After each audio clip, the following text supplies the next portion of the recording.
Hai guys, welcome back again with me, Jeremy Sankoso, dan kali ini kita bakal ulik lagi mengenai WebSocket.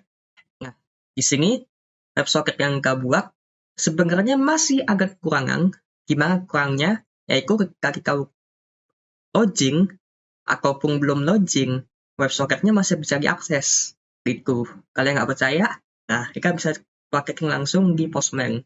Ini kita dalam keadaan istilahnya kita belum login lah ya. Belum launching di bagian sini. Istilahnya, meskipun si Postman ini nggak bisa nerima cookie di WebSocket, tapi kau nggak bisa mastiin kalau kita kondisinya nggak ada cookie, berarti kan nggak login gitu. Nah, di sini nggak bisa tes, langsung aja lah ya.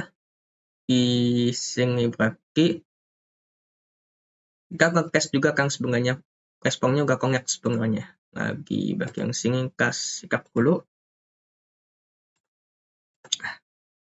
Oke, langsung aja kita ping di bagian mananya nih. Nah, di sini ya. Mana ya? Kita kan panggil WebSocketnya. Nah, ini dia. Nih, di bagian sini. Langsung aja kita panggil. Oke, masuk ya. Padahal di sini kondisinya belum ada cookie gitu. Ini nggak bagus. Kenapa? Soalnya ketika kita koneksi ketika kita ngebuka koneksi di dalam si WebSocket ini, meskipun kita udah cukup koneksinya di bagian login, WebSocket masih bisa diakses, sehingga apapun yang terjadi di login sini yang kita tutup, kita akses ke WebSocket sama aja bohong. Di bagian HTTP kan misalnya kita ngelakuin post, maka dia ngupdate lewat WebSocket gitu. Kita ngelakuin book, delete, terjadi juga di WebSocket. Terjadi juga di WebSocket. Gimana kalau misalkan WebSocketnya diakses aja langsung? Kita bypass dari HTTP ke bypass ke WebSocket. Masuk pasti. Kita bisa manipulasi semua request-nya di WebSocket secara langsung. Itu. Ini bahaya. Sehingga kita harus yang namanya membuat si loginannya di bagian sini untuk memproteksi juga si WebSocket-nya biar nggak bisa masuk. Nah, gimana itu? Jadi ketika kita ngebuat login di sini di user HTTP, kan kita ngirim juga tuh si mana namanya? Si si cookie-nya. Paste cookie, kita ngirim ke dalam si cookie berupa token nih. Nah, token ini keambil nih dari si browser. Cookie-nya ini keambil. Nah, masalahnya kan kita di bagian sini makainya cookie parser buat membaca isi cookie-nya. Cookie parser buat membaca isi cookie-nya di bagian si out ini ya. Cookie parser. Mana ya? Nah, ini red cookie nih. Ini supaya dia bisa ngakses cookie lewat sini. Pakai cookie parser. Tapi kan enggak lewat request-nya HTTP. Maka dari itu prosesnya agak ribet. Jadi kita butuh lagi namanya cookie sendiri itu. Nah, jadi kita ambil dari cookie-nya kita garis string, ubah ke objek. Nah, gimana caranya? Jadi yang sebelumnya kita langsung pakai IO connection ini, ketika koneksinya udah dimulai, kita langsung masuk nyambungin koneksi, maka kita kan langsung konsolog, koneksinya udah kesambung. Kita bisa disconnect juga. Misalkan koneksinya berakhir, ini langsung disconnect tuh. Tampil konsolog itu, dia disconnect gitu usernya. Nah, kita nggak mau seperti ini. Kita mau bikin dulu kondisi pengecualian. Kalau misalnya kondisi ini nggak terpenuhi, maka ini nggak bisa terhubung itu kurang lebihnya. Karena kita udah bikin kondisi pengecualian, sehingga ini nggak perlu lagi sebenarnya. Kita bisa buang di bagian bawahnya sini, si socket disconnect-nya gitu. Karena kenapa? Kalau misalnya nggak terhubung, ya ini nggak bakalan jalan gitu. Ngapain lagi kita disconnect lagi gitu. Kalau misalkan ini nggak terpenuhi, ya ini nggak akan jalan gitu. Jadi kita nggak perlu lagi pakai kondisi socket disconnect gitu guys. Nah, ini kita bisa matiin dulu. Kita bisa ganti pakai yang ini. Nah, ini apaan sih isinya? Ini aku pisahin jadinya. Kalau misalnya si app ini kan punyanya Middleware Express kan pasti ada request, respon, sama nets. Kalau di bagian I/O itu beda kondisinya. Kalau di bagian I/O ini sistemnya seperti ini. Nih. Nah, ini dia di bagian I/O nih. Nah, dia ngembaliinnya soket sama next. Ini soket ini buat kayak request-nya lah ya. Request-nya. Terus next ini kayak pesan error-nya gitu. Error-nya apa nih? Kalau misalkan gagal gitu. Buat nge-throw error ikannya aku. Next throw error. Bunganya seperti itu aja sebenarnya. Buat ngasih tahu respon error-nya ke si WebSocket gitu guys. Kurang lebihnya gitu. Nah, ini kita bisa lihat. Kalau kita pakai yang nama, ini kita hapus aja ini. Nggak perlu lagi ya. Nah, kita hapus. Kita sekarang nggak punya autentifikasi ke WebSocket sekarang. Kalau ini kita jalanin, apa aja sih persyaratannya supaya Ika bisa mengakses koneksi ke WebSocket? Nah, persyaratannya ini nih. Persyaratannya adalah pertama, Ika itu harus yang namanya nih, Ika buang aja ini. Pertama, Ika ini aja. Pertama, Ika harus yang namanya untuk ini punya cookie yang pasti.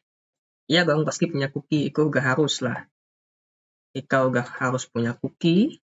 Nah, kalau kita punya cookie, maka kita bisa ngakses lagi nih selanjutnya nih.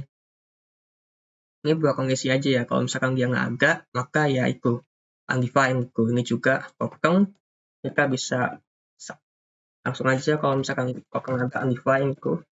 Kenapa pakai ini ya, aku merasa lebih aman aja. Karena kan kalau misalkan pakai false, itu semua kondisi. Bisa itu false sendiri, bisa itu undefined, bisa itu null, bisa itu kondisinya nol itu false loh. Itu bahaya gitu. Maka dari itu langsung aja kita pakai kita deskripsikan secara eksplisit gitu. Itu lebih aman untuk sisi front end. Tapi kalau back end ya itu mungkin untuk sisi back end, sorry. Ini lebih aman untuk sisi back end. Tapi kalau untuk sisi front end ya pakai langsung false condition rasanya nggak perlu masalah. Soalnya kan semua dikonversi ke string gitu. Jadi harusnya nggak terlalu masalah. Cuma kalau di back end harusnya lebih aman ini pakai kondisi eksplisit gitu. Oh, sama dengan undefined, sama dengan null gitu. Nah, ini kondisinya udah ini aja. Kalau misalkan ada cookie ya kayak gini, kalau misalkan dia tokennya agak gini. Nah, setelah kita dapetin cookie, kita parse dulu cookie-nya ke dalam token. Tokennya ini parse-nya apa? Jadi ini isinya berupa data string.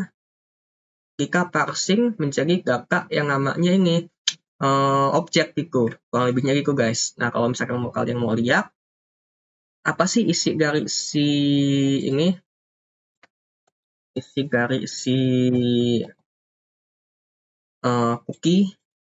cookies, kita bisa langsung console log aja. Console log key langsung cookie. Nah, cookies. Nah, kita bisa lihat lagi console log parse itu. Nah,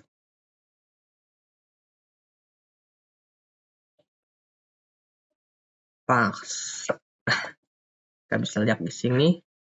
Kita bisa langsung akses aja di dalam misalkan browser itu. Nah, apa sih isinya? Responnya dari sini. Nah, pertama, kalau misalkan kita pakai objek string ya seperti ini. Ini kayaknya agak konsol lagi deh, gimana ya? Nah, ini dia. Nah, ya konsolnya. Banyak banget konsolnya. Ini biarin aja lah ya guys. Pokoknya yang di bagian sini cookie, kita bisa lihat nih isinya gini yang nih cookie.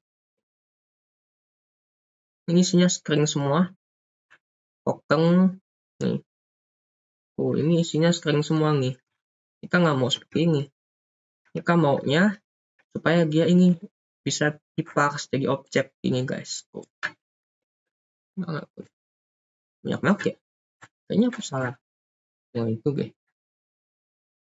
Console user as user. Ya ini bentar ya. Kita maunya kayak aku masih bingung juga nih kok ini ya.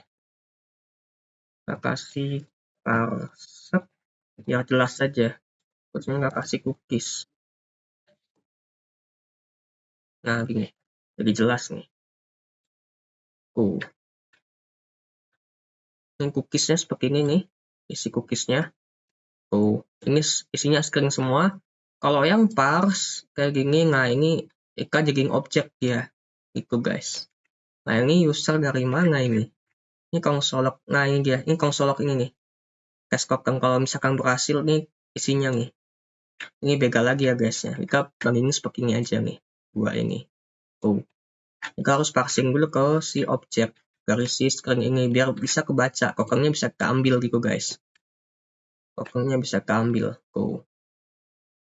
Kalau misalnya dia ada token ya udah langsung aja. Kalau kondisinya seperti ini. Tuh. Setelah kita dapetin sini,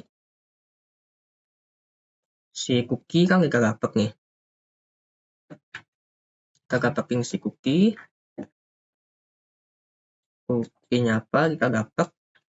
Kita parsing dulu cookie-nya jadi token.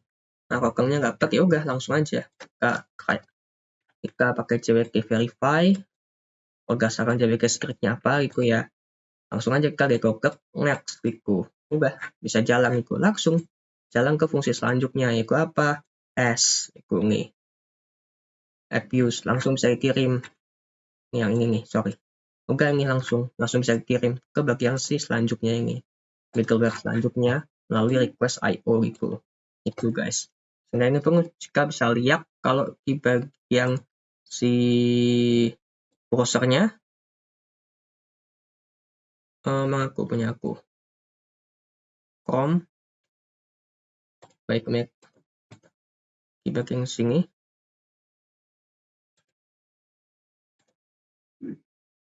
nah ini guys mati nah di bagian sini masih kebuka, masih jalan itu meskipun sekarang udah punya autentifikasi guys. Itulah kurang lebihnya guys, itu cuma sekilas aja buat si token ini itu.